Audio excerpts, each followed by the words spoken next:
merasa paling dekat dengan Nabi Muhammad karena baiknya Nabi. Setiap orang yang kenal dengan Nabi merasa dia orang yang paling dekat dengan Nabi. Sampai ada satu sahabat memberanikan diri kepada Nabi Muhammad bertanya, "Ya Rasulullah, siapa orang yang paling kau cintai? Siapa orang yang paling yang dekat dengan kau ya Rasulullah?" Dia itu bertanya, dia nanti dijawab Nabi Muhammad karena dia merasa dia paling dekat dengan Nabi Muhammad. Akhirnya dijawab oleh Nabi, Sayyidina Abu Bakar. Abu Bakar dijawab Nabi nomor satu, orang yang paling dicintai oleh Nabi, paling dekat oleh Nabi dengan Nabi. Dan itu makanya khalifah yang pertama, Sayyidina Abu Bakar. Akhirnya tanya lagi dia, kemudian siapa ya Rasulullah? Kata Nabi Muhammad, kemudian Umar. Yang kedua Umar. Kemudian siapa ya Rasulullah? Utsman. Kemudian Ali. Sampai dia setelah Sayyidina Ali dia ngomong, aku udah dari situ aku nggak mau bertanya lagi, malu ya. Takutnya aku dijawab nanti bukan dia terus, nanti dia nomor berapa kan, nanti malah malu dia berhenti. Jadi itu orang-orang soleh itu bukan Nabi Muhammad aja. Kadang ulama kita lihat orang-orang soleh, kita dekat dengan mereka itu seakan-akan paling dekat, padahal enggak.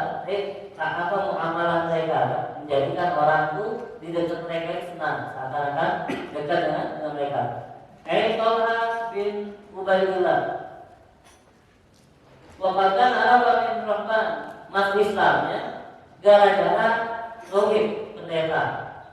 Ada pendeta dia menyebutkan sifat Nabi Muhammad.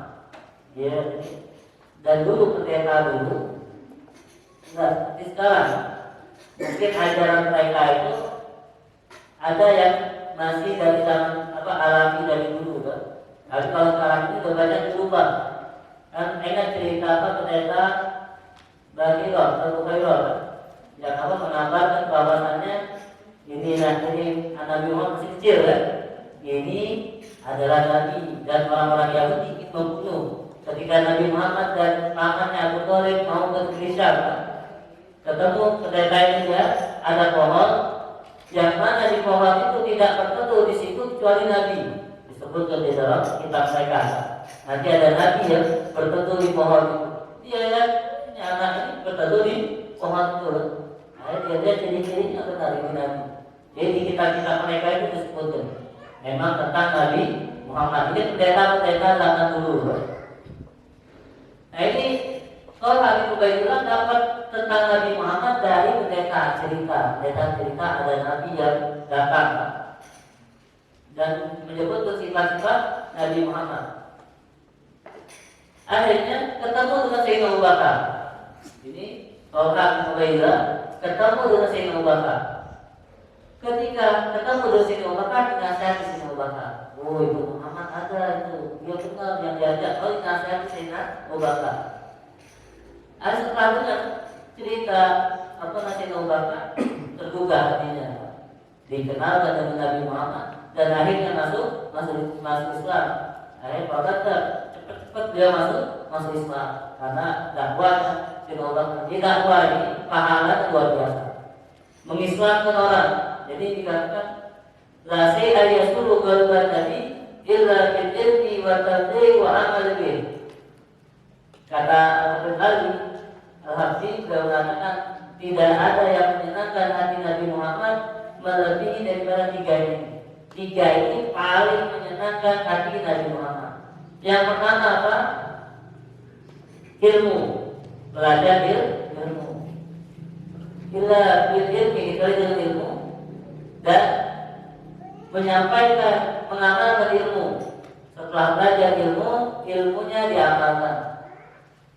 Hadir pagi ini belajar, kalian belajar tentang apa sih? Oh, tentang mencintai sahabat Nabi. Mulai dari sekarang tanamkan, amalkan ilmu. Oh, mulai sekarang saya mau cinta kepada sahabat-sahabat Nabi. Sekarang saya mau cinta kepada Sayyidina Abu Bakar, mau tambahkan lagi cinta. Ini namanya mengamalkan. Setelah diamalkan, diajarkan kepada orang lain. Nanti ketika pulang ke rumah ingat ke ibu Sayyidina Abu Bakar itu Masya Allah hebat kan? Nah, dakwah ajak ke ilmu yang kita dapat. Kalau 3 ini kita lakukan, ini kita sangat menyenangkan Nabi Muhammad. Nabi Muhammad bakalan bangga kepada diri kita. Enak kan kalau Nabi Muhammad bangga? Orang tua kita bangga aja kita senang. Kalian foto ini kebanggaan orang tua. Di rumah ketika orang tuanya ditanya oleh temannya, di mana anakmu bulan itu? Oh dia lagi pesantren. Ini orang tuanya menyebut pesantren bangga. Oh ini anaknya di pesantren, senang menyenangkan hati orang tua. Tapi kalau seandainya kalian tidak di pesantren, oh mana anaknya lagi di pinggir jalan, lagi sedih orang tuanya. Nah, nyakitin hati orang tua loh, dosa. Jadi duduk di pesantren, mantap-mantap, ini udah mengembirakan hati orang tua. Apalagi Nabi Muhammad, orang tua aja kita senangkan pahalanya besar. Apalagi yang kita senangi, kita bikin gembira Nabi Muhammad ini pahalanya lebih besar lagi ya.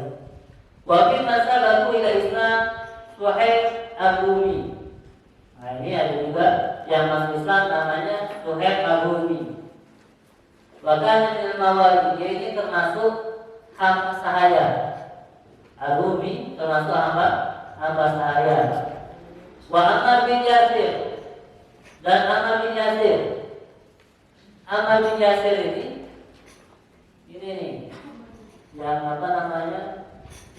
ibunya orang yang pertama kali mati syahid. Ammar bin Yasir ini sahabat Nabi yang dulu itu termasuk awal-awal masuk Islam dan Islamnya di tanah Abu Bakar. Ini dulu pernah mengucapkan kalimat kufur, tapi hatinya menolak, hatinya tetap Islam. Dipaksa oleh orang kafir untuk mengucapkan kalimat kufur. Kenapa? Ibu bapaknya disiksa, dibunuh dengan kejam. Dikatakan ibunya itu diikat tangannya sama kuda, kanan kiri kakinya, kedua orang tuanya disiksa di depan di hadapannya. Dia melihat orang tuanya dibunuh dengan kejam, sampai dikatakan dengan kejam sampai lepas, nggak tahu apa tulangnya atau gimana, yang jelas meninggal ini kan. Jadi kuda berlari di berlawan sampailah meninggal. Ibunya perempuan yang ada orang Islam yang pertama kali mati syahid karena Islam. Ini adalah ibunya Ammar bin Yasir dan bapaknya Yasir sama dibunuh juga. Ini Ammar dia bapaknya dibunuh, ibunya dibunuh di depan dia, di hadapannya. Akhirnya takut dia kan karena juga. Akhirnya dia mengucapkan kalimat kufur. Dia mengucapkan kalimat kufur kan. Nah akhirnya setelah kejadian itu dia ketemu dengan Nabi Muhammad, dia ngomong, ya Rasulullah, aku ini mengucapkan kalimat kufur kan, karena dipaksa oleh orang kafir. Kalau enggak dibunuh, kalau enggak ngomong itu dibunuh. Oleh makanya aku ngomong, tapi hatiku enggak terima ya. Hatiku ini tetap dalam Islam, cuma ucapan aku saja. Nah, Nabi Muhammad mengatakan masih Islam. Kalau itu masih, jadi kalau ini sampai hukum ini masih sampai sekarang. Kalau saat ini paksa tekan hati kita, ini tidak ulama sebagian mengatakan tidak kufur, karena yang penting itu iman di dalam hati ya. Nah dikatakan bahwa Rasulullah jadi Suhaib Ar-Rumi beliau mengatakan ra'aitu Rasulullah wa ma'an illa khamsa. Ketika dia masuk Islam, aku melihat Nabi Muhammad itu ada 5 hamba sahaya yang masuk Islam, baru 5 orang atau baru sedikit kan, dan 2 perempuan. Jadi yang Islam waktu Suhaib Ar-Rumi masuk Islam, yang masuk Islam itu cuma 7 orang. 5 laki-laki, 2 perempuan, dan dan sehingga 2 perempuan dan Sayyidah Khadijah dan siapa? Yang jelas cuma 7 orang yang baru masuk Islam ketika Suhaib Ar-Rumi masuk Islam. Dan ada juga Abdullah bin Mas'ud. Abdullah bin Mas'ud, sahabat Nabi yang terkenal. Ini juga masuk Islam di tangan Sayyidina Abu Bakar. Abdullah bin Mas'ud. Yang terkenal Abdullah bin Mas'ud ini tukang memegang sendal Nabi Muhammad, berkhidmat menjaga sendal Nabi dan menyiapkan tempat duduk Nabi. Sahabat Nabi yang banyak riwayat hadis. Kalau baca hadis sering dengan namanya Abdullah bin Mas'ud. Berkhidmat. Dia ini hamba sahaya orang biasa. Orang bahkan kalau hamba sahaya itu kita bayangkan pembantu seumur hidup. Pembantu aja kadang malu gitu. Oh siapa? Saya pembantu dan malu enak. Jadi pembantu seumur hidup selama-lamanya sampai meninggal pembantu, kecuali nanti tuannya memberikan menyuruh bayar. Kalau dia bisa bayar, kan dibayar. Kalau bisa bayar, baru bisa bebas. Ini hamba saya orang orang bawah, tapi bisa jadi mulia. Abdullah bin Mas'ud ini dimuliakan. Sampai dikatakan kata Nabi Muhammad pernah beliau ini naik pohon kurma. Yang mana Abdullah bin Mas'ud ini memang agak kecil orang, agak pendek. Jadi ketika naik pohon kurma, sahabatnya melihat kaki Abdullah bin Mas'ud ini ketawa. Menertawakan Abdullah bin Mas'ud kakinya kecil. Diketawa, akhirnya Nabi Muhammad marah menegur sahabat. Kata Nabi Muhammad, wahai kalian ketahuilah, ini kaki Abdullah bin Mas'ud kalau dibandingkan, ditimbang dengan amal kalian lebih berat daripada gunung Uhud. Kakinya Abdullah bin Mas'ud berkhidmat membantu Nabi Muhammad. Nah, hikmah ini sangat membantu kalian yang lagi belajar. Tanya saja sama ustaz-ustaz ini, sama orang-orang yang sudah sukses. Tanya mereka, gimana mereka kok bisa jadi ilmunya manfaat, gimana? Hikmah, pasti pernah hikmah kepada guru atau kepada orang soleh.